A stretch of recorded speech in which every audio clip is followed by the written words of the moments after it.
اعوذ باللہ السمیع العلیم العظیم الحفیظ بوجہ الکریم وسلطانہ القدیم من الرجس الخبیث المخبث الشیطان اللعین الرجیم وقبیلہ ونفخہ ونفثہ وہمزہ بسم اللہ الرحمن الرحیم فاقصص القصص لعلہم یتفکرون۔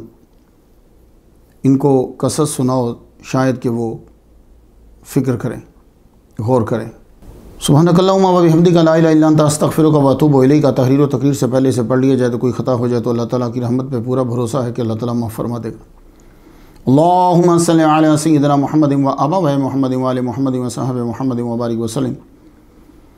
ہم سب اقرار کرتے ہیں کہ اللہ تعالیٰ کے سوا کوئی معبود نہیں، کوئی نبی، کوئی ولی، کوئی جن، کوئی پری، کوئی مزار، کوئی قبر نہ معبود ہے نہ اللہ تعالیٰ کے برابر ہے۔ اللہ واحد حقیقی ہے۔ ہم سب اقرار کرتے ہیں کہ محمد مصطفیٰ صلی اللہ علیہ وآلہ وسلم تمام نبیوں کے سردار ہیں اور اللہ تعالیٰ نے ان کو سب سے آخر میں بھیجا، ان کے بعد کوئی نبی پیدا نہیں ہوگا۔ عظیم سند کے ساتھ عظیم پیام جو ہے وہ سماعت فرما لیجئے۔ امام رضا علیہ السلام بیان کرتے ہیں اپنے والد گرامی امام موسیٰ کاظم سے، وہ بیان کرتے ہیں اپنے والد گرامی امام جعفر صادق سے، وہ بیان کرتے ہیں اپنے والد گرامی امام محمد الباقر سے، وہ بیان کرتے ہیں اپنے والد گرامی امام زین العابدین سے، وہ بیان کرتے ہیں اپنے والد گرامی امام حسین رضی اللہ تعالیٰ عنہ سے، وہ بیان کرتے ہیں اپنے والد گرامی مولا علی شیر خدا رضی اللہ تعالیٰ عنہ سے۔ انہوں نے حضور صلی اللہ علیہ وآلہ وسلم سے سنا، حضور نے فرمایا الایمان معرفۃ بالقلب وقول باللسان وعمل بالارکان۔ مفہوم اس کا یہ ہے کہ ایمان تین چیزوں کے مجموع کا نام ہے: دل سے پہچاننا، زبان سے اقرار کرنا اور اپنی طاقت کے مطابق اپنے اعضاء سے عمل کرنا۔ تصوف نام ہے ان راستوں کا جو لے جاتے ہیں اس منزل تک جسے قرآن مجید تزکیہ کہتا ہے اور حدیث مبارکہ میں اس کا نام احسان ہے۔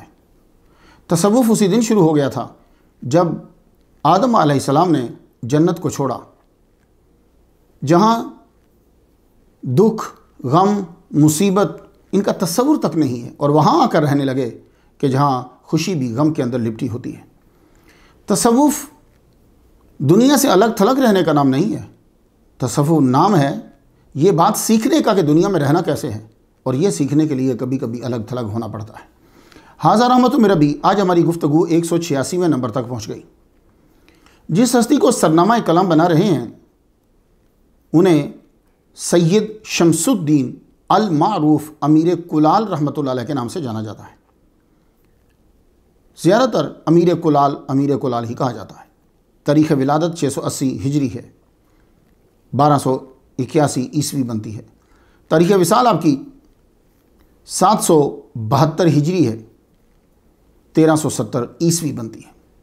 تقریباً 89 شمسی سال آپ دنیا کی آکسیجن میں رہے۔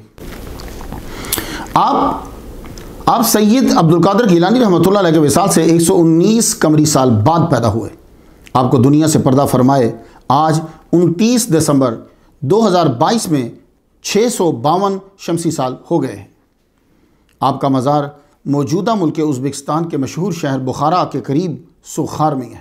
ہمارے پاس مستند ذریعہ آپ کی سیرت کو جاننے کا جو سمجھا جاتا ہے وہ ایک ہے، جو آپ کے صاحبزادہ جانشین سید امیر حمزہ بن امیر کلال رحمۃ اللہ علیہ کے نواسے مولانا شہاب الدین نے لکھا ہے۔ باقی سب نے انہی سے لے کر آگے تحریر کیا ہے۔ یہ بات یاد رکھیے آپ لوگ، بزرگوں کی نظر سے ہی تم اس قابل ہوتے ہو کہ ان کا تذکرہ کر سکو۔ مولانا شہاب الدین رحمۃ اللہ علیہ کو لوگوں نے اور مریدین نے خصوصاً کہا کہ آپ امیر کلال رحمۃ اللہ علیہ کا تذکرہ لکھیں تاکہ مریدین کو جاننا اور دوسروں کو ماننا آسان ہو۔ آپ نے معذرت کر لی کہ یہ کام مجھ سے نہ ہو سکے گا۔ رات کو تہجد کے لیے اٹھے، تہجد پڑھ کر مراقبہ کے لیے بیٹھے تو آپ کے نانا کی آواز آئی، آپ کو سنائی دیتی ہے وہ کہ تم میرے والد سید امیر کلال رحمۃ اللہ کے بارے میں لکھو۔ صبح آپ نے پھر اس کتاب کو لکھنا شروع کیا جسے آج لوگ جو ہیں وہ پڑھتے ہیں۔ بہت سے لوگوں نے اس کا ترجمہ کیا ہے،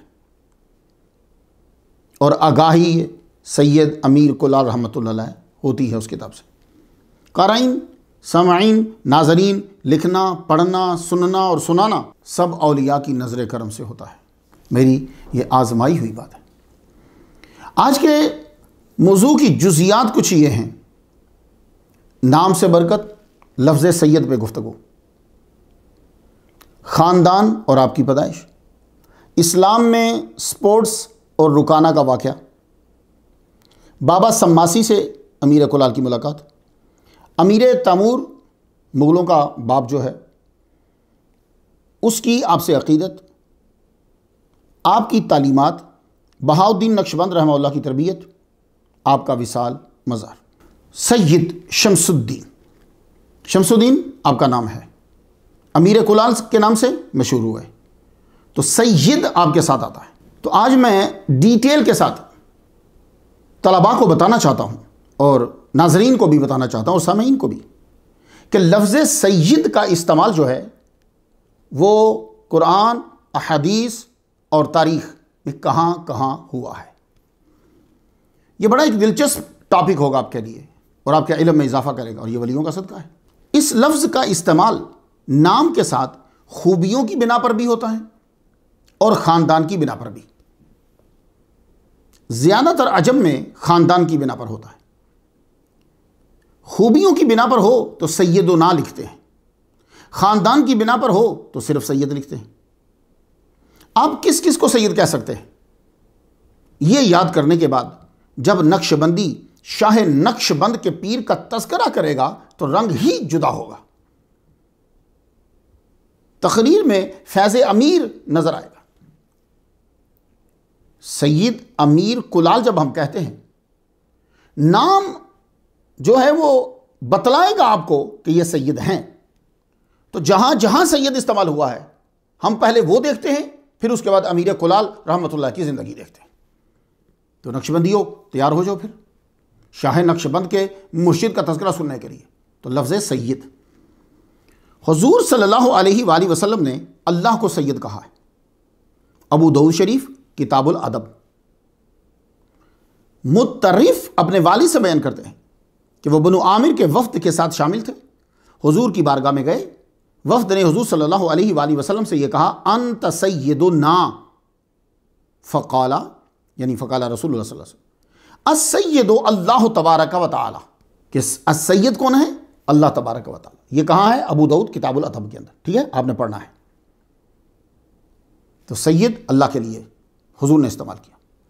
حضور صلی اللہ علیہ وآلہ وسلم نے خود کو سید کہا، مسلم شریف کتاب الفضائل، یاد رہے گا یہ کتاب الفضائل بتا رہا ہوں میں، نمبر اور پیج نہیں بتا رہا، کتاب الفضائل۔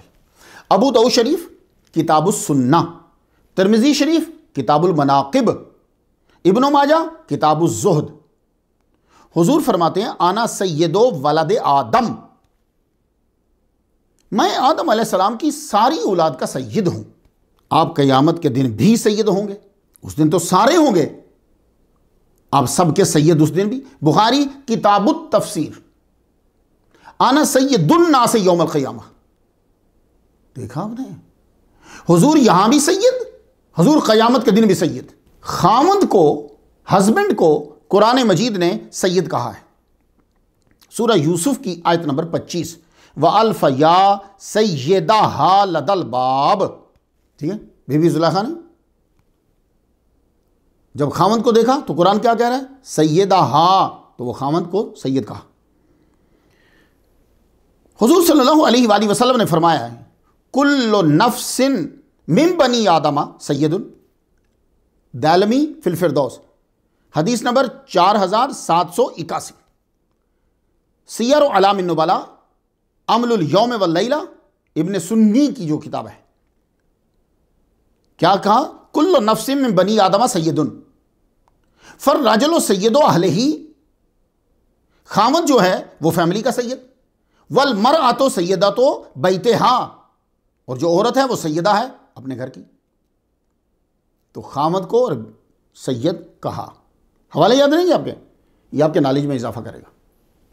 حضرت یحییٰ علیہ السلام کو قرآن مجید نے سید کہا، آل عمران آیت نمبر 39، ان اللہ یبشرک بیحییٰ مصدقا بکلمۃ من اللہ وسیدا وحصورا ونبیا من الصالحین۔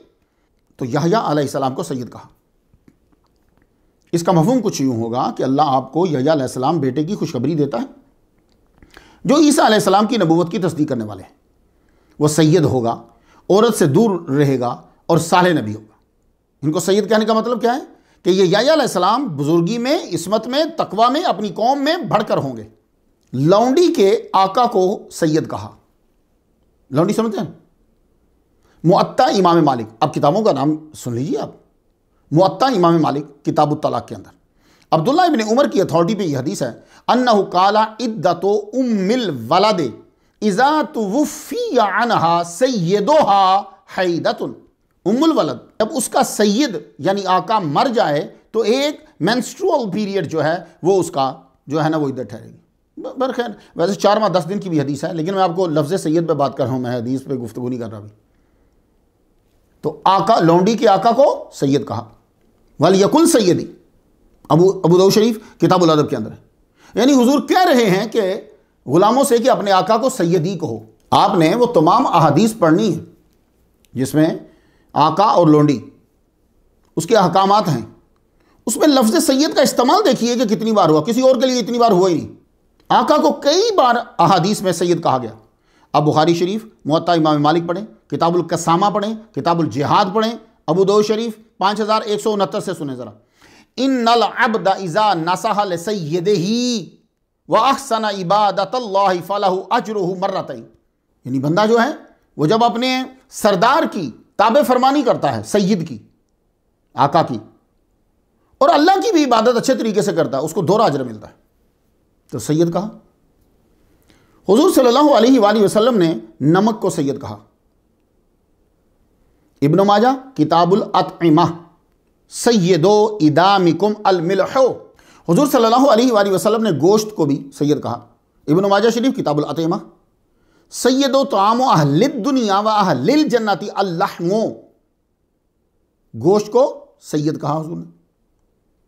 حضور صلی اللہ علیہ وآلہ وسلم نے بزنس مین مسلم تاجر کو سید کہا۔ بلوغ المرام کتاب کا نام ہے، کتاب البیوع کے اندر آپ کو یہ حدیث ملے گی۔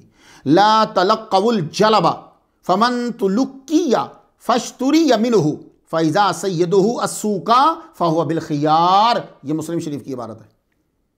تو بزنس مین جو ہے اس کو بھی سید کہا۔ سعد بن معاذ رضی اللہ تعالیٰ عنہ کو حضور صلی اللہ علیہ وسلم نے سید کہا۔ مسلم شریف، بخاری شریف، کتاب الجہاد والسیر، کتاب و مناقب الانصار میں بھی ہے، ابو داؤد شریف کتاب الادب کے اندر ہے۔ قوموا الی سیدکم، تو سعد بن معاذ کو سید کہا۔ امام حسن و حسین کو حضور صلی اللہ علیہ وآلہ وسلم نے سید کہا۔ ترمذی شریف کتاب المناقب عن رسول اللہ صلی اللہ علیہ وسلم، بابو، اور ابن ماجہ کے اندر جب آپ ڈھونڈیں گے تو بابو فضل علی ابن ابی طالب، کیا حضور نے کہا؟ الحسن والحسین سیدا شباب اہل الجنہ و ابوہما خیر منہما، کہ حسن و حسین جو ہیں یہ جنتی نوجوانوں کے سردار ہیں، سید ہیں۔ امام حسن کو الگ سے بنا اضافت کے حضور صلی اللہ علیہ وسلم نے سید کہا ہے، بنا اضافت کے کہا ہے۔ وہاں تو سیدہ شباب اہل الجنہ ہے نا، یہاں ذرا دیکھیے، بخاری شریف کتاب المناقب، ابنی ھذا سید،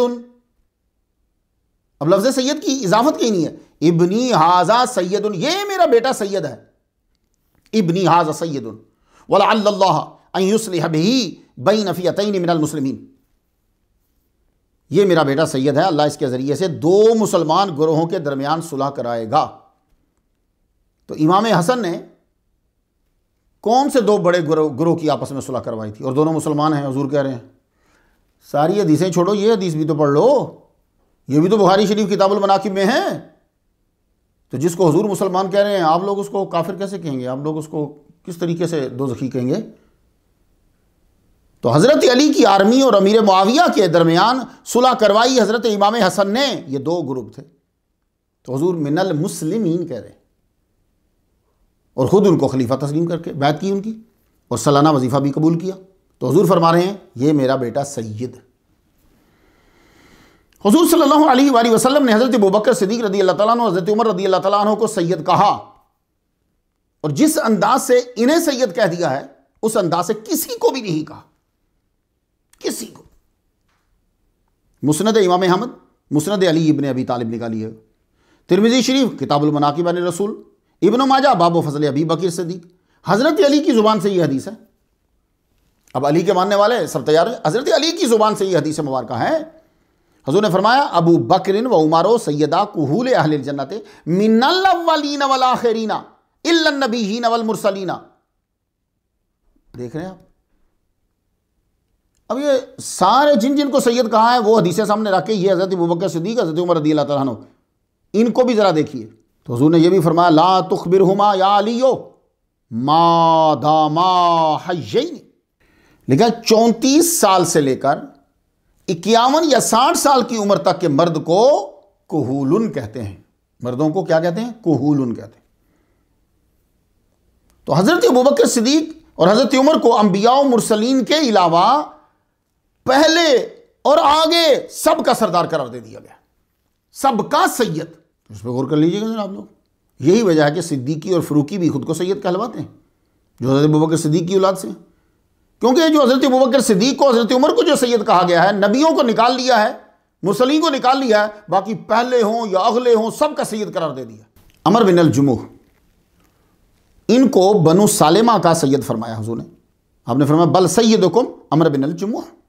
تفسیر بغوی کے اندر کچھ عظیم سکالرز نے لفظ سید کے بارے میں گفتگو کی ہے. اب میں یہ تفسیر سے آپ کو بتانے لگوں. حضرت قتادہ کے نزدیک سید وہ ہے جو عبادت اور علم میں افضل ہو. حضرت سعید بن جبیر کے نزدیک السید الذی یطیع ربہ, سید اسے کہتے ہیں کہ جو اللہ تعالیٰ کی اطاعت کرتا ہے. سعید ابن مسیب کے نزدیک السید سید وہ ہے کہ جو فقیہ ہو اور عالم ہو.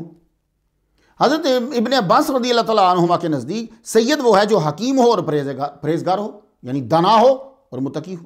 حضرت سفیان ثوری رحمۃ اللہ علیہ فرماتے ہیں کہ سید اسے کہتے ہیں جو حسد نہ کرے. تو لسان العرب 3 جلد ہے اس کی 2028 پہ یوں لکھا ہے. اب آپ سن لیجیے, انہوں نے خلاصہ بیان کر دیا.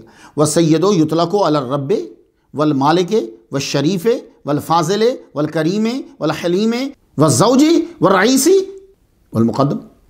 بات سمجھ میں آ گئی آپ کو؟ تو اے سلسلہ نقشبندیہ کے دیوانوں, یہ سب پڑھنے کے بعد سننے کے بعد اب شاہ نقشبند کے مرشد کی زندگی کو دیکھو اور بتاؤ کہ سید کی کون کون سی صفت ان کے اندر ہے. میں بتا دوں, یہ سب پڑھنے اور سنانے کے بعد میں تو یہی کہوں گا کہ الوہیت, نبوت اور صحابیت کے علاوہ ساری سعادتیں شاہ نقشبند کے مرشد میں ہیں. حضور صلی اللہ علیہ وآلہ وسلم نے جس جس کو سید کہا, آپ اس میں غور کریں, ایک قدر مشترک ہے, ان سے دوسروں کو فائدہ ملتا ہے. بتاؤ نقشبندیوں, سید امیر کلال سے فائدہ مل رہا ہے کہ نہیں مل رہا؟ تو آپ خاندانی سید بھی ہیں اور صفاتی لحاظ سے, اخلاقی لحاظ سے بھی آپ سید ہیں. امیر, امیر عربی لفظ صیغہ صفت مشبہ کا ہے, مفرد ہے, جمع آتی ہے اس کی امارہ. امیر کا مطلب ہے ذو الامر, جس کا حکم چلتا ہے اس کو امیر کہتے ہیں.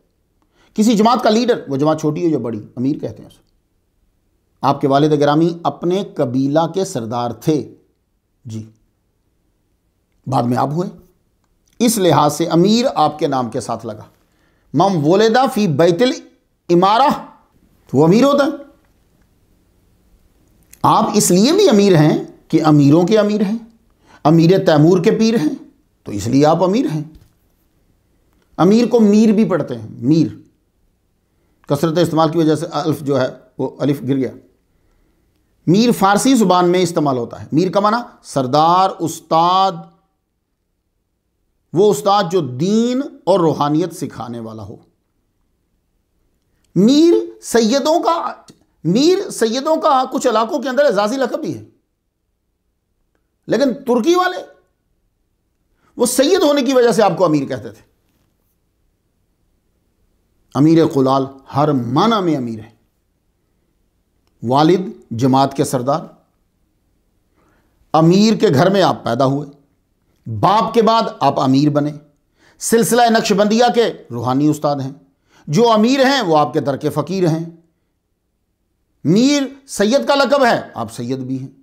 اے سلسلہ نقشبندیہ کے ستاروں, شاہ نقشبند کے پیر کے ساتھ امیر کی سمجھ آئی آپ کو؟ کلال, پہلے تلفظ پہ غور کر لیں آپ. چھوٹی کاف کے ساتھ ہے. چھوٹی کاف کو اصطلاح میں القاف المعارہ بھی کہتے ہیں. چھوٹی کاف کلال, اصل تلفظ جو ہے وہ کاف پہ پیش ہے. کچھ لوگوں کو میں نے سیرت بیان کرتے ہوئے سنا ہے، انہوں نے کلال کلال کلال پتہ نہیں کتنی دفعہ بول دیا کلال. یہ غلط ہے. کلال کا معنی شراب بنانے والا اور بیچنے والا ہوتا ہے، کا کے اوپر جب زبر ہوگی تو. عربی میں کلال فاعل ہے کلہ سے. یہ کلال ہے. چونکہ آپ اور آپ کا خاندان برتنوں کا کاروبار کرتے تھے، اس لیے لوکل زبان میں آپ کو کلال کہنے لگے. تو اکیلے آپ کو ہی نہیں کلال کہتے تھے. یہ بات سب نے ذرا غور سے سننی ہے. لوگ زیادہ تر یہ سمجھتے ہیں کہ شاید آپ ہی برتن بناتے تھے. نہیں، ایک تو پہلی بات تو یہ ہے کہ آپ برتن نہیں بناتے تھے. یہ بھی سنیے. وجہ یہ ہے کہ آپ کا پورا خاندان ہی کلال کہلواتا تھا. پورا خاندان. کلال خاندان کے آپ کے والد امیر تھے. پیشہ ذات بن جاتا ہے. یہ ہمارے ہاں ہوتا ہے ہندوستان میں، پاکستان میں. باہر ایسا نہیں ہوتا. ہو سکتا ہے اس دور میں یہ کاروبار منافع بخش ہو اور آپ نے اختیار کر لیا ہو. جیسے آج کل یہ سروس شوز فیکٹری میں آپ جائیں، کئی کام کرنے والے آپ کو سید نظر آئیں گے، تو کیا آپ ان کو موچی کہیں گے؟ خود ان کے جو آنر ہیں وہ کون ہے؟ تو کئی کام کرنے والے ذاتیں خاندان الگ ہیں، ان کی ذاتیں خاندان الگ ہیں، اور کام وہ جوتوں کا کر رہے ہیں کیونکہ پیسے ملتے ہیں. امیر کلال کے خاندان والے ہانڈیاں اور کیزان، یعنی کوزے کی جمع ہے، کیزان کوزے بناتے تھے، بیچتے تھے. یہ لفظ اور لوگوں کے ساتھ بھی ملتا ہے آپ کو. یہ کلال صرف امیر کلال کے ساتھ ہی نہیں ہے. ایک حدیث کے راوی ہیں جن کا تذکرہ تاریخ دمشق 15ویں جلد صفحہ 180 پہ 1743 نمبر پہ آپ کو ملے گا. حمرہ کا ٹائٹل دیا انہوں نے، حمرہ بن عبد کلال. ان کے ساتھ بھی کلال آ رہا ہے. تو کلال سمجھ آ رہی ہے؟ اکیلے سید امیر کلال وہ کلال نہیں ہے، آپ کا پورا قبیلہ ہی کلال کہلواتا تھا. یہ کلال خاندان بڑا مشہور تھا. سید امیر کا قبیلہ 1100 عیسوی میں عرب سے بخارا آ کر آباد ہو گیا. ابھی کون سی جا رہی ہے؟ ابھی 2022. تو 1100 عیسوی میں یہ آیا، وہاں رہا. اس وقت اس علاقے کا نام جو ہے وہ ویب کینٹ تھا. بعد میں سہار نام ہوا. یہاں ایک مدرسہ بھی اس خاندان نے تعمیر کیا 1198 میں، اور اس کی تعمیر کے اندر کلال قبیلے کا بہت زیادہ کنٹریبیوشن ہے. اسی خاندان نے اس علاقے میں کارخانے لگائے، مشینیں بنائیں. برتن سے لے کر گورنمنٹ کے کوائنز تک انہی کی فیکٹریز میں بنتے تھے. یہ ہوا اور پانی کا استعمال کر کے مشینوں سے کام لیتے تھے. کھانے پینے کے برتنوں میں کلال خاندان کا برانڈ چلتا تھا. کوالٹی اور کوانٹٹی ان میچ تھی. چونکہ حضور صلی اللہ علیہ وآلہ وسلم کی اولاد سے تھے، جھوٹ اور فراڈ کا تصور تک نہ تھا. 16ویں صدی عیسوی تک یہ خاندان چھایا رہا اپنی ٹیکنالوجی کی وجہ سے. کوئی قبیلہ ان پر حملہ نہیں کرتا تھا. ایک تو ضروریات زندگی یہ بناتے تھے، دوسرا حسین ابن علی کی اولاد سے تھے، ہر کوئی ان کا احترام کرتا تھا. کچھ بات آپ کی سمجھ میں آ گئی؟ تو نقشبندیوں یہ یاد رکھنا کہ یہ پورا خاندان تھا. اب اس کی عمارت آتے آتے سید امیر کلال رحمہ اللہ کے ابا جی سید سیف الدین حمزہ رحمۃ اللہ علیہ کے پاس آتے. جو اچھے لوگ ہوتے ہیں نا، وہ پھر امیر ہو کر اچھے بندوں سے تعلق رکھتے ہیں، صوفیاء سے، اولیاء سے، علماء سے. بہت بڑے بزرگ تھے، بعد میں بادشاہ بھی بنے. وہ سید خلیل ان کا نام ہے. وہ آتا بڑے درویش بنے. وہ آیا کرتے، اور جب آتے تھے نا تو سید سیف الدین حمزہ سے ضرور ملتے. ایک دفعہ آپ ملاقات کے لیے آئے تو فرمایا، سیف الدین، اللہ تجھے اب بیٹا دے گا، روحانیت میں پیشوا ہوگا، اس کا نام ہوگا امیر کلال. اب یہاں انہوں نے نام رکھ دیا کہ بعد میں نام ہو. سید امیر کلال رحمۃ اللہ علیہ کہ بیٹے امیر حمزہ کے نواسے کی اس عبارت سے تو یہ معلوم ہوتا ہے کہ ولادت سے قبل ہی آپ کا نام امیر کلال دے دیا گیا. سید امیر کلال رحمہ اللہ کی والدہ ماجدہ طیبہ طاہرہ فرماتی ہیں کہ جب امیر کلال شمس الدین میرے بطن میں تھے تو میرا ہاتھ اگر کسی شبہ والے لقمے کی طرف بڑھ جاتا، شبہ ہوتا، یہ نہیں کہ وہ حرام ہوتا. کچھ چیزیں ہوتی ہیں بزرگ کھاتے نہیں. اب کئی بزرگ ایسے ہیں کہ غصے سے پکایا ہوا کھانا نہیں کھاتے. وہ اعلیٰ مقام ہے جناب. لوگوں یہ سمجھ شاید وہ حرام کھانے کی طرف ہاتھ بڑھا دیتی تھی، نہیں نہیں، شبہ، صرف شبہ کا مطلب کیا ہے؟ یعنی کوئی آدمی یا آپ ایسے کھانے کی طرف ہاتھ بڑھا رہی ہیں کہ جس کی اجازت لینا ہے، اجازت نہیں لی، کئی چیزیں ایسی ہیں۔ اب آپ چائے پینے گئے ہیں تو ہوٹل سے چائے پی کر نکلے ہیں اور آپ نے ٹوتھ پک پکڑ لیا، یہ جائز نہیں ہے آپ کے لیے۔ کیوں؟ اس لیے جناب چائے والے کے لیے ٹوتھ پک نہیں رکھی، وہ کھانے والے کے لیے رکھی ہوئی ہے، تو اگر آپ نے لینا ہے تو اجازت سے لیں گے۔ بہت سی ایسی چیزیں، آپ اعلیٰ حضرت کی زندگی پڑھیں، یہ امیر دعوت اسلامی، ان کی زندگی پڑھیں، آپ کو بڑی مثالیں مل جائیں گی ایسی کہ جن چیزوں کو ہم لوگ سمجھتے ہی کچھ نہیں ہے، وہ شبہ ہوتا ہے اس کے اندر۔ تو جب آپ ہاتھ بڑھاتی، شبہ یہ ہے کہ اجازت لینی ہے، اجازت نہیں لی، یا یہ ہے کہ کوئی بندہ بغیر اجازت کے کھانا لے آیا ہے جناب، یعنی کسی نے چوری کی بکری، اس نے جا کے بیچ دی بازار میں، آگے کوئی اور لے کر آ گیا، بزرگ یہ نہیں کھائیں گے، تو یہ سب شبہ ہے۔ مفتی صاحب تو جو بھی کہیں، لیکن اولیاء کا سسٹم کچھ اور ہوتا ہے۔ تو جو ہی مشکوک کی طرف ہاتھ بڑھاتی، ہاتھ وہیں رک جاتا اور پیٹ میں درد شروع ہو جاتا، تاکہ نہ پکڑ سکے نہ کھا سکے۔ جب کئی بار ایسا ہوا نا، تو آپ نے پھر وہی کھایا جو خود پکایا اور خود اگایا۔ اللہ اکبر جل شانہ، جو خود پکایا اور خود اگایا وہی کھایا۔ پھر ایک روز 1281 میں وہ مبارک گھڑی آ گئی جب آپ کی ولادت ہوئی، خوبصورت اتنے شمس الدین نام رکھا، مگر مشہور امیر کلال کے نام سے ہی ہوئے۔ آپ کی عمر مبارک جو ہے وہ 3 سال تھی۔ وہی بزرگ جنہوں نے آپ کی ولادت سے پہلے خبر دی تھی، وہی سید خلیل عطا تشریف لائے۔ وہ جب آپ نے ان کو دیکھا داخل ہوتے ہوئے تو تیزی سے آپ بھی ان کے پیچھے چلے گئے۔ تو چھوٹے بچے آپ کو دروازے کے پاس ہی رہتے، ایک دم اندر داخل ہو، دوڑتے ہوئے ان کے پاس گئے، انہوں نے اپنی گودی میں بٹھایا، دعا دی اور اپنا امامہ شریف اتار کے امامہ شریف کو برابر کیا، برابر کر کے بیچ میں سے کاٹ کے آدھا انہیں دیا اور آدھا خود اپنے سر پہ رکھ لیا۔ دونوں حصے آپ نے برابر کاٹے تھے۔ آپ نے سیف الدین حمزہ سے کہا، دیکھو آدھا میں نے خود رکھا ہے، آدھا تمہارے بیٹے کو عطا کر دیا۔ تو ماپ کر جب دکھانے لگے نا تو ان کا حصہ بڑھ گیا، سید امیر کلال رحمہ اللہ کا حصہ بڑھ گیا۔ آپ نے پھر اس بڑے ہوئے کو کاٹ دیا، کہنے لگے دیکھو میں برابر دینا چاہتا ہوں، برابر کیا، پھر وہ بڑھ گیا، پھر اسے کاٹا، لیکن جب تیسری بار ماپ رہے ہیں تو بھی وہ بڑھ گیا۔ پھر آپ نے اسی طرح ہی سر کے اوپر جو ہے وہ رکھ دیا اور مسکراتے ہوئے فرمانے لگے، اس بچے کو ارواح طیبہ سے ابھی ہی فیض جو ہے وہ ملنے لگ گیا، اس بچے کا مرتبہ ہم سے بھی کہیں زیادہ ہوگا۔ اللہ اکبر جل شانہ۔ آپ کے والد گرامی نے آپ کو مروجہ تعلیم، امیر تھے، نام کے بھی امیر تھے، مقام کے بھی امیر تھے، مروجہ تعلیم دلائی۔ اس دور میں تو علم قرآن و حدیث ہی ہوتا تھا نا، اسی کو علم سمجھا جاتا تھا۔ آج کل تو یہ علم ہی نہیں ہے، یہ تو ایکسٹرا چیز ہے۔ ساتھ ساتھ آپ نے پہلوانی سیکھنی شروع کر دی، کیونکہ ویب کینٹس اور بخارا کے درمیان پہلوانوں کے مقابلے ہوتے تھے۔ نوجوانوں کو مصروف رکھنے اور صحت مند رکھنے کا یہ بہترین طریقہ ہے۔ پہلوانی جو ہے یہ 3000 سال قبل مسیح کا کھیل ہے، ابھی سے شروع نہیں ہوا، عیسیٰ علیہ السلام سے بھی 3000 سال پہلے۔ پرانے یونان میں کشتی پسندیدہ کھیل تھا، کراٹے کی طرح یہ بھی ایک دفاعی کھیل ہے۔ اب تو اس کی بہت سی اقسام آ گئی ہیں، جتنے ٹرکس انسان نے سیکھے اتنے ہی اس نے اپنی کھیلوں میں ڈالنے شروع کر دیے، یعنی خود بھی بے ایمانی سیکھی، کھیلوں میں بھی بے ایمانی ڈالی۔ میں نے رستم ہند گاما پہلوان کی سیرت میں پڑھا ہے کہ وہ بڑے نمازی اور تہجد گزار تھے۔ جب ان کا مقابلہ ہوتا تھا تو رات کو نماز پڑھتے تھے، تہجد پڑھتے تھے، عورت کے قریب نہ جاتے تھے نہ آنے دیتے تھے۔ وہ بتایا کرتے تھے کہ کھیل کا مقصد جسم کو عبادت کے لیے صحیح رکھنا ہے، وہ عبادت نماز پڑھنا ہو یا جہاد کرنا ہو۔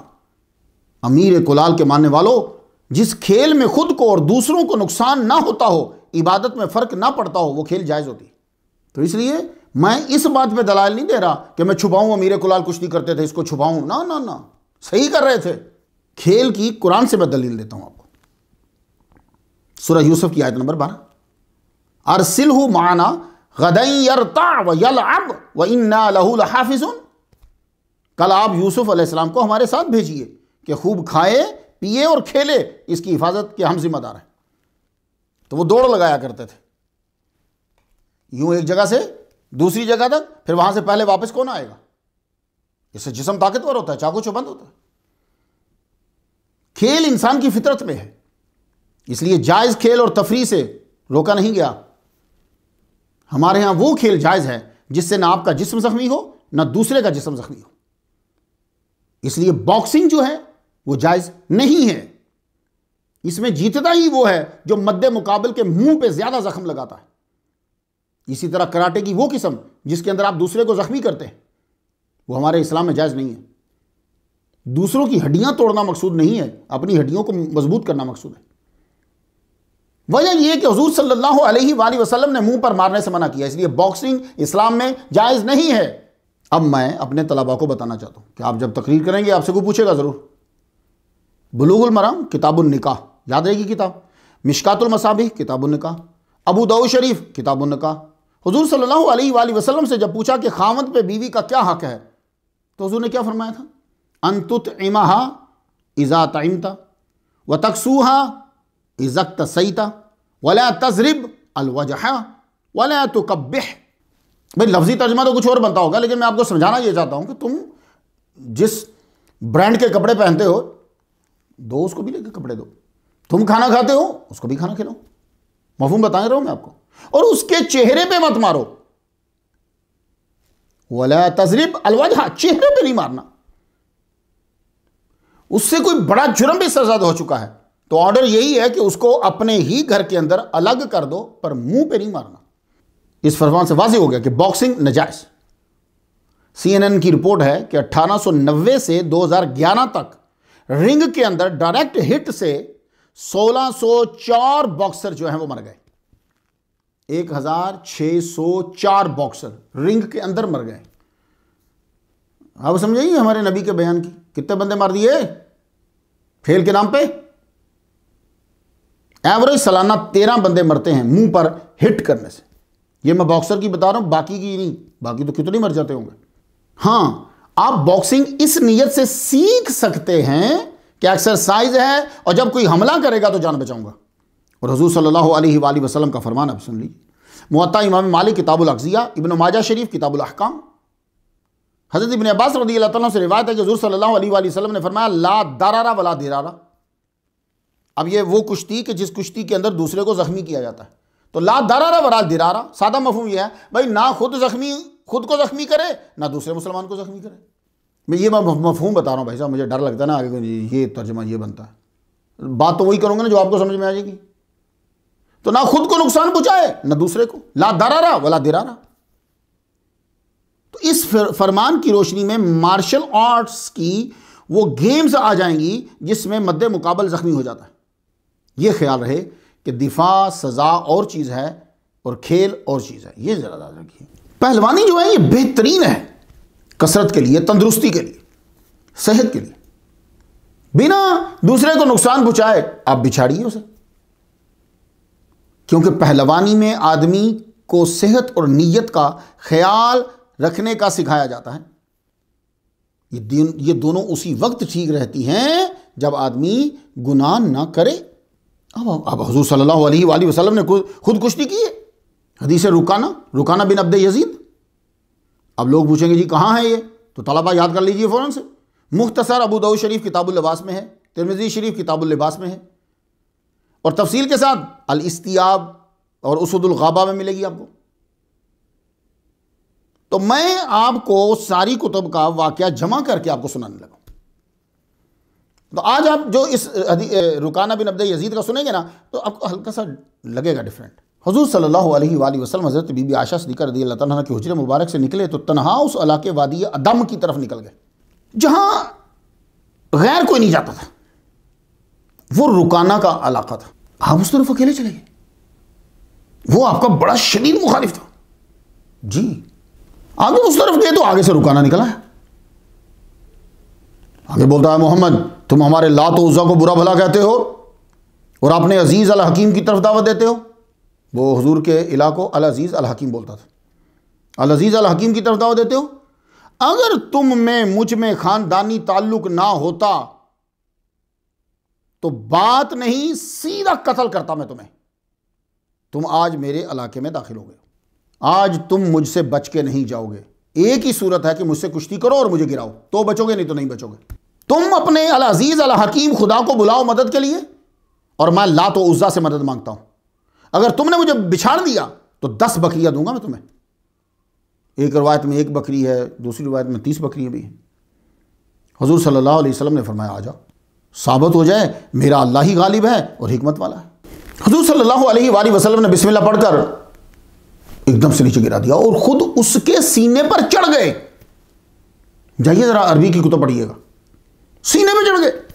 رکانہ نے ایک دم کھڑا ہوا، بولا نہیں نہیں، آج تک کوئی میری کمر نہیں لگا سکا، یہ تم مجھ پہ غالب نہیں آئے، تمہارے معبود نے مجھے گرایا ہے، العزیز الحکیم نے۔ آؤ پھر کشتی کریں، تمہیں میں 10 اور دوں گا، اب مجھے گرا کے دکھاؤ۔ اب اس نے لات اور عزا سے مدد مانگی۔ محمد مصطفیٰ صلی اللہ علیہ وسلم نے بسم اللہ الرحمن الرحیم پڑھ کر اللہ سے مدد مانگی۔ بسم اللہ پڑھ کر آپ نے پھر چشمے زدن میں اس کو نیچے گرا دیا، آپ اس کے اوپر چڑھ گئے۔ نہیں نہیں نہیں نہیں نہیں، یہ تم نے نہیں مجھے گرایا، یہ تیرے العزیز الحکیم نے تمہاری مدد کی، اب پھر آؤ میرے ساتھ کشتی کرو۔ آپ نے پھر کر لے۔ کہنے لگا اب کی بار تو کشتی کرے گا نا، میں تجھے 10 اور دوں گا۔ اب اس نے بڑی ٹکا کے ذرا لات اور عزا سے مدد طلب کری، بتوں سے مدد مانگی۔ حضور صلی اللہ علیہ وآلہ وسلم نے بسم اللہ الرحمن الرحیم پڑھا، اللہ سے مدد طلب کی۔ جو ہی وہ سامنے آیا، آپ نے ایک ہی ہاتھ سے پکڑ کر نیچے گرا دیا۔ نیچے جب آپ نے گرایا، اب آپ اس کے اوپر گھٹنا رکھ کے بیٹھے رہے۔ اب چپ ہو گیا، آپ پھر نیچے اترے، کھڑا ہوا، کہنے لگا آج تک میری کسی نے کمر نہیں لگائی، اور کہنے لگا میں اقرار کرتا ہوں تیرا رب تیری مدد جو ہے وہ کرتا ہے۔ تو اب وہ جتنا بھی طے تھا بکریاں، وہ 30 کہہ لیں یا 90 کہہ لیں، تو بکریاں اس نے دی۔ تو آپ نے فرمایا نہیں، مجھے تمہاری بکری نہیں چاہیے، مجھے یہ چاہیے کہ تو اسلام قبول کر لے۔ اللہ اکبر جل شانہ۔ تو کتابوں میں لکھا ہے کہ اس نے کچھ اور بھی معجزات دیکھے، لیکن اسلام لے آیا، یہ بھی کتابوں میں لکھا۔ آپ اس علاقے وادی عدم سے واپس اکیلے آ رہے تھے کہ آگے سے حضرت ابوبکر صدیق اور حضرت عمر رضی اللہ تعالیٰ عنہ نے آپ کو دیکھا، دیکھتے ہی آنکھیں کھلی کی کھلی رہ گئی۔ آپ ادھر گئے تھے، رکانہ کا علاقہ ہے، لوگوں کو قتل کر دیتا ہے، بڑا بہادر، اور وہ تو آپ کا شدید مخالف ہے، آپ ادھر کیوں گئے؟ حضور صلی اللہ علیہ وآلہ وسلم سن کر مسکرا پڑے، کہا میرے لیے اللہ نے فرمایا ہے، تم نہیں جانتے، واللہ یعصمک من الناس، یہ اللہ نے میرے لیے فرمایا۔ تو جسم کو نقصان نہ پہنچایا جائے تو کشتی منع نہیں ہے، کیونکہ میں نے بڑے لوگوں کو دیکھا کہ وہ امیر کلار رحمہ اللہ کی اس فعل کو چھپانے کی، ڈھانپنے کی، کچھ اس طرح نہ ٹھیک کر رہے تھے، کشتی کر رہے تھے، کہ انہوں نے کشتی سیکھی۔ ازہر یونیورسٹی کے شیخ الشریعہ جو ہیں شیخ احمد، وہ کہتے ہیں کہ اسلام کشتی کی اجازت دیتا ہے اگر مقصد دفاع کرنا اور جسم کو مضبوط اور صحت مند بنانا، بلکہ ایسی پہلوانی مستحب ہے جس کو سیکھ کر بندہ اپنی اور دوسروں کی جان بچا سکتا ہو۔ انہوں نے بھی دلیل کے طور پر یہی رکانہ کا واقعہ جو ہے وہ پیش کیا، جو میں نے آپ کو سنا چکا ہوں۔ اب بات واضح ہوگی۔ کشتی جو سید امیر کلال رحمۃ اللہ علیہ نے سیکھی، اس پہ اسلام کوئی آبجیکشن نہیں لگاتا۔ آپ پہلوانی میں مشہور ہو گئے، کیوں؟ اس لیے کہ روزہ رکھنا، پہلوانی کرنا، اس طرح کی گیموں کے اندر بچوں کو مصروف رکھنا، یہ ان کو دوسری بری چیزوں سے بچاتا ہے۔ یہ کشتی کا جو پہلوانی کا جو عمل تھا سید امیر کلال رحمہ اللہ کا، یہ جائز عمل آگے بڑھنے کا ایک زینہ بنا آپ کے لیے۔ ایک مرتبہ آپ کشتی لڑ رہے تھے کہ ایک سب کھڑے ہو کر دیکھنے لگے اور سوچنے لگے سید ہو کر یہ کن کاموں میں مشغول ہے۔ ہر دور کے اندر کچھ کام ہوتے ہیں وہ کچھ لوگوں کو عجیب سے لگتے ہیں۔ رشحات عین الحیات کتاب کا نام ہے یہ۔ تو اس میں لکھا ہے کہ اس بندے پہ یکدم نیند طاری ہو گئی، جیسے نا کھڑے کھڑے ایسے نہیں ہو جاتا، یہ کیفیت طاری ہوتی ہے، بندے ایسے ایک دم ہو گئے ادھر مجمع کے اندر ہی، دیکھتا ہے قیامت برپا ہے، اور خود وہ مٹی کے اندر یہاں سینے تک ڈوبا ہوا ہے، مڈ نہیں ہوتی، مڈ گارا، یہاں تک نکلنے کی کوشش کرتا ہے مگر نکل نہیں پا رہا، اور سانس اس کا بند، مدد بھی کوئی نہیں آ رہی۔ ایک دم سے سید امیر کلال رحمۃ اللہ علیہ ظاہر ہوئے، اور آپ نے اپنا ہاتھ آگے کیا اور ہاتھ آگے کر کے اس کو پکڑ کے باہر کھینچ دیا۔ فرمایا سمجھ آئی ہم پہلوانی کیوں کرتے ہیں؟ ہائے ہائے ہائے، کشتی کے بہانے نکالیں گے، پہلوانی پارسائی کے بنا نہیں ہوتی، یہ یاد رکھیے گا۔ ورنہ پہلوان اکھاڑے میں چت ہو جاتا ہے۔ یہ میں اس پہلوانی کی بات کر رہا ہوں جب گاما پہلوان ہوتے تھے۔ سید امیر کلان رحمۃ اللہ علیہ ہر لحاظ سے، علم میں بھی، صحت میں بھی، بہادری میں بھی، اپنے گاؤں کو، اپنے علاقے کو اور اپنے خاندان کو بخارا میں منوایا۔ کشتی میں نہیں کو بڑھ سکتا تھا آگے بخارا میں۔ ایک دن آپ کشتی جو ہے وہ لڑے، حضرت بابا محمد سماسی رحمۃ اللہ علیہ کا گزر ہوا۔ جب ڈیوٹی کام ایک چیز سے ایک ہی ہوتا ہے، آگے اب چلو آگے بڑھنا ہے، پہلی پڑھا لی، دوسری پڑھا لی، آگے آ جاؤ۔ یعنی استاد پہلے شروع میں علم ناول مصرف پڑھاتا، پھر آج یار اب تم نور الاضاء شروع کر دو، پھر آگے چل قدوری شروع کر دو، چلو اب کام لے لیا، اب آگے چلو۔ اب آگے چلنے کے لیے استاد ضروری ہے۔ بابا سماسی رحمۃ اللہ علیہ آپ کو کشتی لڑتے ہوئے دیکھ لیں، دیکھتے جب مریدین کہہ رہے ہیں یہ حضور کہاں کھڑے ہو گئے، اور آپ مسلسل سید امیر کلان رحمہ اللہ کو دیکھ رہے ہیں، مسلسل۔ پوچھا حضور یہاں کیوں کھڑے ہیں؟ فرمایا یہ نوجوان ابھی اکیلا طاقت رکھتا ہے، اسے قابو کر کے ایسا بنایا جائے کہ دوسروں کو بھی بچانے اور بچنے کی طاقت دے سکے۔ جملہ سن لیا آپ نے؟ ہم چاہتے ہیں کہ یہ دوسروں کو بھی طاقت دے سکے بچانے کی۔ آپ نے توجہ ڈالی دل کے اوپر، دل قبضے میں کر لیا۔ نقشبندیوں غور سے سنو، دل پہ نگاہ ڈال کے دل قبضے میں کیا، دل قبضے میں کر کے چل پڑے۔ یہ ادھر چلے، سید امیر کلان رحمہ اللہ اکھاڑے سے نکل کر ان کے پیچھے پیچھے، سر جھکائے، ہاتھ باندھے، پیچھے پیچھے پیچھے، دلی قبضے میں آ گیا نا۔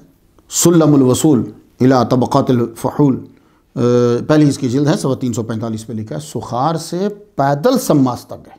حضرت بابا سماسی رحمۃ اللہ علیہ کی خدمت میں بیٹھ گئے، آپ نے مسکراتے ہوئے دیکھا اور مرید فوراً کر لیے، اور فرمایا سوموار اور جمعہ کو آیا کرنا، ذکر سکھا دیا، شروع۔ آپ 2 بار ہفتہ میں 2 بار پیدل جاتے، مغرب کی نماز سخار میں پڑھتے اور روانہ ہوتے، عشاء مرشد کے پیچھے ادا کرتے، اور فجر آ کر واپس یہاں پڑھتے۔ ساری رات مرشد کے ساتھ گزرتی، کسی کو کانوں کان خبر ہی نہیں۔ اور آپ رشحات و عین الحیات کے حوالے سے میں عرض کر رہا ہوں کہ 20 سال مرشد سے سبق لیتے رہے۔ تو جب آپ مرشد کے مرید ہو گئے، پھر کسی نے آپ کو بازار میں نہیں دیکھا، جب بھی دیکھا ذکر میں دیکھا، فکر میں دیکھا، ریاضت میں دیکھا، عبادت میں دیکھا۔ پیر پھر کھینچ لیتا جناب۔ امیر تیمور نام تو سنا ہوگا ہم نے، اکبر بادشاہ، اورنگزیب عالمگیر، ظہیر الدین بابر، سنا؟ بس پھر کسی دن پڑھیے گا امیر تیمور تک پہنچ جائیں گے آپ۔ امیر تیمور، جو لوگ مغلوں کی تاریخ سے واقف ہیں وہ جانتے ہیں کہ امیر تیمور تاریخ میں کتنا مقام رکھتا ہے۔ یہ 1336 میں ازبکستان میں پیدا ہوا، 1405 میں قازقستان میں فوت ہوا۔ یہ اندازاً 58 سال چھوٹا ہے امیر کلال رحمۃ اللہ علیہ سے۔ امیر تیمور نے امیر کلال رحمۃ اللہ علیہ کے 40 سال پائے ہیں، اس نے 40 سال آخری جو ہے، تو ملاقات بارہا ہو سکتی ہے۔ بس یہ ثابت کیا گیا، جو بھی آگے جا کے تحقیق کریں گے نا، کہ کیا یہ زندہ تھے اور کتنا پیریڈ زندہ تھے، تو پھر باقی کے واقعات کی تاریخیں غلط بھی ہوں تو کوئی فرق نہیں پڑتا۔ اب ایک بندہ زندہ ہی نہ ہو یا پیدا بعد میں ہوا ہو تو پھر واقعات کو کیا کرنا ہم نے۔ تو امیر تیمور نے 40 سال آخری جو ہیں وہ آپ کے پائے ہیں، ٹھیک ہے۔ تو 20 سال میں بندہ جوان ہو جاتا ہے تو 20 سال باقی ملاقات کوئی بھی چانسز ہیں۔ امیر تیمور کا پہلا تعارف کیسے ہوا حضرت سید امیر کلال رحمۃ اللہ علیہ سے؟ ایک مرتبہ حضرت سید امیر کلال رحمۃ اللہ علیہ نماز جمعہ ادا کر کے واپس آ رہے تھے، آپ کے ارد گرد مریدین کا ایک جمع کثیر تھا، کیونکہ وہ جو اس دور میں جو تبلیغ ہوتی تھی وہ ایسے ہی ہوتی تھی، وہ مرشد کی ہر ادا کو دیکھتے تھے، مرشد چلتے کیسے، بیٹھتے کیسے، وضو کا، اسی طرح ہی سبق چلتا رہتا تھا۔ امیر تیمور جو ہے نا وہ اپنی جماعت کے ساتھ کھڑا تھا، نوجوانوں سے پوچھتے ہیں یہ کون جا رہا ہے؟ ایک نے کہا تمہیں نہیں معلوم یہ امیر کلال ہے؟ بھاگا، فوراً مصافحہ کیا، ہاتھ چومے، عرض کی حضور کچھ نصائح کیجیے۔ آپ نے فرمایا اس وقت یہی بات غور سے سن، ان قریب تم پر ایک بھاری ذمہ داری آئے گی۔ یہ کیا کر آپ نکلے، رات کو سوئے۔ حضرت بابا سماسی رحمۃ اللہ علیہ کی روح حاضر ہوئی، مشائخ کی بھی روح آئی، انہوں نے پھر بتایا امیر تیمور کے بارے میں۔ آپ رات کو اٹھے، اسی وقت آپ نے اپنے مرید شیخ منصور کو دوڑایا کہ امیر تیمور کو جا کر یہ پیغام دو کہ میرے مرشد نے مجھے تمہارے مستقبل سے باخبر کیا ہے، کہ عظیم مملکت تم کو اور تمہاری اولاد کو عطا کی جائے گی، تم خوارزم پہ قابض ہوگے، سمرقند تیرے انڈر آئے گا۔ امیر تیمور جب فاتح بن کر آیا تو حضرت امیر کلال رحمۃ اللہ علیہ کی بارگاہ میں اس نے ایک خط لکھا۔ تب آپ کہنا بالکل آخری ماں آپ کہہ سکتے ہو، حضرت میں یہاں آپ کے قریب آیا ہوں، آپ تک نہیں پہنچ سکتا میں، لیکن اگر زیارت کروا جاؤ تو احسان ہوگا اس غریب پہ۔ اس نے قاصد بھیجا۔ امیر کلال رحمۃ اللہ علیہ نے اپنے صاحبزادے امیر عمر کو بلایا اور فرمایا تم قاصد کے ساتھ امیر تیمور کے دربار میں جاؤ اور میرا پیام دو کہ ہمارے مشائخ کی طرف سے ہمیں بادشاہوں کے دربار میں جانے کی اجازت نہیں ہے، ہم تمہارے لیے یہی دعا کریں گے۔ اور بیٹے سے کہا اگر وہ تمہیں میرے لیے کوئی تحفہ دے یا جگیر دے تو مت لینا۔ صاحبزادہ امیر عمر رحمۃ اللہ علیہ امیر تیمور کے دربار میں گئے، والد صاحب کا پیام پہنچایا کہ ایک دن آئے گا تم عظیم بادشاہ بنو گے، سمرقند تیرے انڈر ہوگا، سارا بخارا، یہ سب رشیا کی اسٹیٹس، افغانستان، ایران، ترکی، یعنی سب طرف اشارہ کر دیا۔ نام تو پھر بعد میں بدلتے رہتے۔ گفتگو ہوتی رہی، آپ نے اجازت طلب کی کہ والد صاحب آج کل علیل ہیں، مجھے جانا ہے۔ واپس جانے لگے تو بولا آپ کو بخارا آپ کے نام کر دوں، جو علاقہ آپ بتائیں میں آپ کے نام کر دوں۔ آپ نے فرمایا امیر کلال کی طرف سے اجازت نہیں ہے۔ تو پوچھنے لگا پھر میں کیا دوں کہ مجھے سید امیر کلال رحمۃ اللہ علیہ کا قرب مل جائے، میں کیا کروں؟ فرمایا صوفیاء کے دل میں تمہاری عزت رہے، یہ اگر تم چاہتے ہو تو اپنی حکومت میں تقوی اور عدل کو اختیار کرنا، بس۔ یہ کہہ کر آپ واپس سکھار آ گئے۔ 1370 کی بات ہے کہ امیر کلال کا وصال ہوا، پھر امیر تیمور فتح پہ فتح پاتا گیا، ہند تک، ایران، ترکی، افغانستان، روس کی کئی سٹیٹس، اس کی تلوار چلی اور اس کا سکہ چلا۔ امیر تیمور کی دوستی امیر عمر سے رہی، یہ مشیر اعلیٰ رہے ہیں، کتاب میں نے پڑھا ہے۔ امیر تیمور کی اولاد نے بھی حکومت کی اور امیر کلال کی اولاد بھی حاکم رہی ہے۔ نقشبندیوں یہ غور سے سن لو، سید امیر کلال کی اولاد آگے بادشاہ بھی بنی ہے۔ امیر سلطان ترکی کے امیر کلال ہی کی اولاد سے ہیں، امیر سلطان ہیں جو ترکی کے، وہ امیر کلال ہی کی اولاد سے ہیں۔ روس، ترکی، افغانستان کے علاقوں پہ روحانی حکومت تو رہی ہے، سلطانی بھی کی ہے ان کے خاندان نے۔ بہاؤالدین نقشبند رحمۃ اللہ علیہ کی امیر کلال سے ملاقات۔ بہاؤالدین نقشبند رحمۃ اللہ محرم میں 1319 عیسوی ہے، اس میں پیدا ہوئے، بخارا کے قریب قصر عرفہ میں۔ آپ کا اصلی نام سید محمد بن محمد البخاری ہے۔ بہاؤالدین نقشبند، بہاؤالدین نقشبند، بہاؤالدین نقشبند، سب کو یاد ہوگا۔ ان کا اصلی نام کیا ہے؟ یہ سب نقشبندیوں کو یاد ہونا چاہیے۔ سید محمد بن محمد، آپ سید ہیں، آل رسول ہیں۔ خواجہ محمد بابا سماسی رحمۃ اللہ علیہ جب اپنے مرید امیر کلال رحمۃ اللہ علیہ سے ملنے سکھار جاتے تو قصر عارفاں سے گزرتے ہوئے فرماتے تھے مرد کامل کی خوشبو آتی ہے۔ تو یہ صوفیہ مرد کسے کہتے ہیں؟ میل فیمیل نہیں، یہ مرد اسے کہتے ہیں جو صوفیاء کی جماعت میں اعلیٰ مقام پہ پہنچتا ہے، اسے مرد کہتے ہیں۔ وہ ایک دل ملنے آئے تو سید امیر کلال سے فرمایا خوشبو زیادہ آ رہی ہے، لگتا ہے وہ مرد کامل پیدا ہو گیا ہے۔ آپ جب سماس سے ان گاؤں میں خصوصاً سید امیر کلال رحمۃ اللہ کے گھر تشریف لاتے تو ارد گرد کے لوگ آ جاتے، کوئی مسئلہ پوچھنے آ جاتا، کوئی وظیفہ پوچھتا، زیادہ تر جو ہے وہ دعا لینے کے لیے آ جاتے۔ بہاؤالدین نقشبند رحمہ اللہ کے دادا سید جلال الدین بخاری رحمۃ اللہ علیہ اپنے پوتے کو کپڑوں میں لپیٹ کر بابا سماسی رحمۃ اللہ علیہ کے پاس لے آئے۔ آپ نے بچوں کو ہاتھ میں لیتے ہی فرمایا ہاں یہی ہے وہ مرد جس کی ہمیں خوشبو آتی تھی۔ ساتھ ہی امیر کلال رحمۃ اللہ علیہ بیٹھے ہوئے تھے۔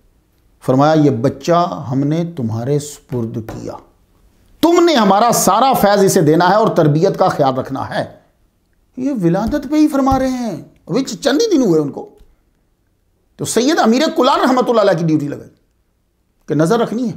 سید محمد بن محمد المعروف خواجہ بہاؤالدین نقشبند رحمۃ اللہ علیہ نے سمندر کے سمندر پیے ہیں بھائی۔ نقشبندیوں واہ، ایک جگہ نہیں رکے، سمندر کے سمندر پی گیا شاہ نقشبند۔ عبد الخالق غجدوانی رحمہ اللہ سے روحانی فیض لیا ہے ڈائریکٹ، یوں بیٹھ کے، حالانکہ ان کو گزرے کئی سال ہو چکے، کئیوں سے فیض لیا۔ سید امیر کلال ان کی تو ڈیوٹی تھی نا۔ میں تو یہ سمجھتا ہوں کہ بابا سماسی رحمہ اللہ کہہ گئے کہ خیال رکھنا ہے مطلب کیا ہے؟ جہاں جہاں فیض ہے وہاں سے لے کے دینا ہے۔ عبد الخالق اجتوانی رحمۃ اللہ علیہ کی بارگاہ میں جب آخر میں پہنچتے تو وہاں سے آپ کو اشارہ ہوتا ہے جاؤ اب امیر کلال کے پاس پہنچو، کیونکہ اب آپ آخری ہیں تو فیض سارا لینا ہے۔ آپ پیدل سفر کرتے ہوئے سخار کی طرف بڑھے، جوتا پاؤں سے کہیں چلا گیا، وہ عجیب کیفیت آ رہی ہوتی۔ جب آپ کی کبھی ملاقات صاحب قبر سے ہونا، جتنے نقش بندی سن رہے ہو تم پر تو کیفیت آری ہوتی رہتی ہے، میں نے کئی دوستوں کو دیکھا ہے، اس وقت پھر خبر نہیں رہتی، جوتا کیا، کپڑے کیا، پگڑی کیا، دیوار کیا، میں نے دیواروں میں سوراخ دیکھے ہیں۔ ٹھیک، آپ جب عبد الخالق اجتوانی رحمۃ اللہ علیہ کے مزار پر انوار سے اشارہ پا کے نکلے، پھر کچھ خبر نہیں، پاؤں میں کانٹے چبھ گئے۔ سردی کی رات سید امیر کلال رحمۃ اللہ علیہ کی خانقاہ میں پہنچے تو کون؟ امیر کلال نے پوچھا کون؟ اب یہ امتحان بڑا سخت ہوتا کہ تمہارے پاس ہو بھی اور پھر تمہیں کوئی نکالے۔ کون؟ میں محمد بن محمد بہودی، نکال دو اسے، نکالو خانقاہ سے اسے باہر۔ اور ساتھ ہی اس کو مرید کو اشارہ کر دیا تو انہیں کچھ نہیں کہنا۔ بہودی نقشبند رحمہ اللہ امیر